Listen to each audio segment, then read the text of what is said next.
Pernah nggak sih kamu ngerasa sudah kerja keras, hemat, bahkan nggak banyak gaya, tapi kenapa keuangan tetap segitu-gitu aja? Mungkin masalahnya bukan di gaji, tapi di pola pikir kita soal uang.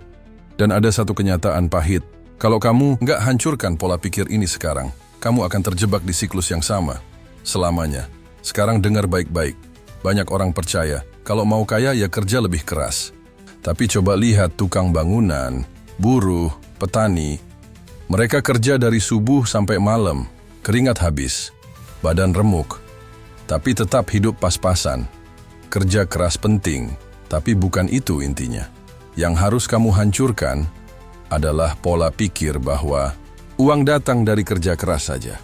Uang datang dari nilai yang kamu ciptakan, dari solusi yang kamu bawa, dari masalah orang lain yang kamu selesaikan.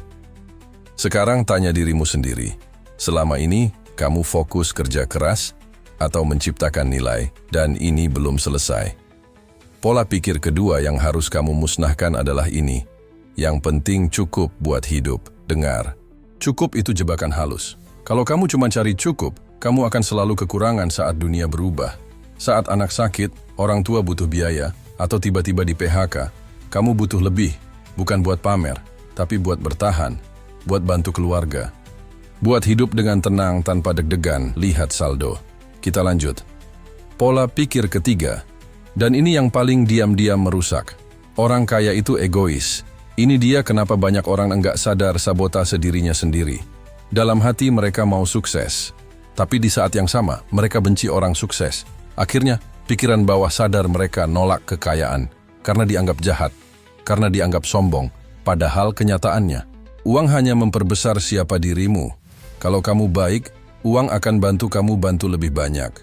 Kalau kamu dermawan, uang akan jadi alat keberkahan. Jadi sekarang, tanyakan ke dirimu, apakah aku masih percaya mitos-mitos ini? Dan satu hal lagi, yang sering banget aku temui, pola pikir keempat. Belajar soal uang itu ribet dan nggak penting.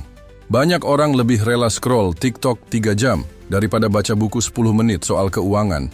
Padahal satu strategi kecil, seperti cara kelola arus kas atau investasi sederhana, bisa mengubah hidup dalam 5 tahun ke depan. Mau tahu yang bikin shock? 25% orang nggak pernah diajari cara ngatur uang di sekolah. Tapi mereka disuruh hidup di dunia yang segalanya butuh uang. Ironis, kan? Makanya video ini penting.